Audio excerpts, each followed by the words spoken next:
Thursday's alleged abduction and subsequent torture of the DP's digital strategist Dennis Itumbi by unidentified people before he was released 7 hours later. Speaking in Parliament, the leaders comprising of pro-Ruto MPs and senators have termed the incident as a return of the horrors of the darkest point of Kenya's autocratic regime, as David Muthuka reports. The bruised face of Deputy President William Ruto's digital strategist Dennis Itumbi paints a picture of the kind of horror meted out on him for more than 7 hours while in the hands of his abductors.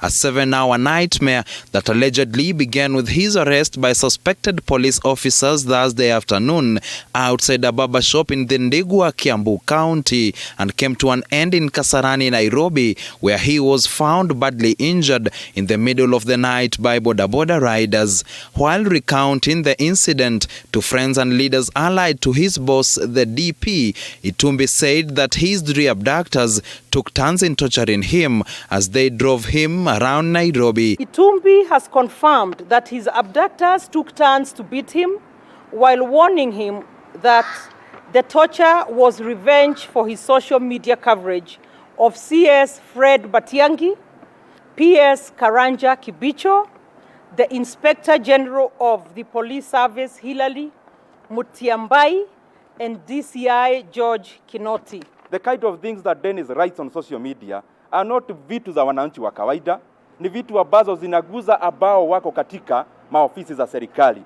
Kwa hivyo Dennis Itumbi was actually kidnapped and harassed by the state. With Itumbi currently recuperating in hospital, leaders allied to DP William Ruto have condemned the incident, describing it as a return of the horrors of the darkest days of Kenya's autocratic regime. We want to ask President Uhuru Muigai Kenyatta, please don't allow the ills and the atrocities that happened during the reign of Kenyatta 1 to happen during Kenyatta 2.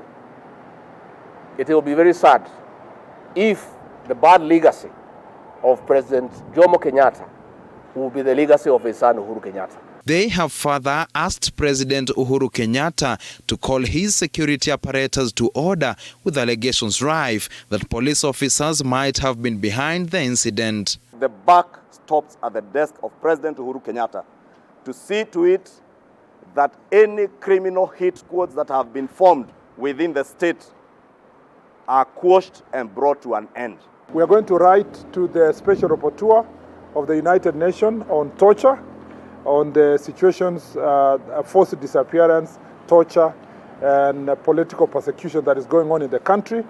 And we believe that the international community must concern itself with what's happening in Kenya, because what is unjust here is unjust all over the world. On his part, the second in command, in a bare-knuckle punch at the government, warned fellow leaders against using state machinery to mete out terror on members of the public. Ni jambo mbaya sana kama tutatumia askari polisi kuumiza wananchi wasio na hatia, eti kwa sababu wako na maoni tofauti ya kisiasa.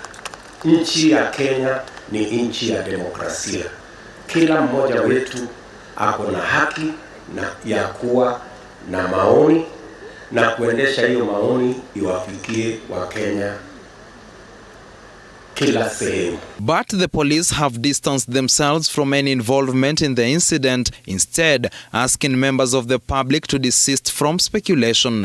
In a statement by police spokesperson Bruno Shioso, the police have since launched a probe into the abduction incident, with pressure mounting for investigators to trace the abductors.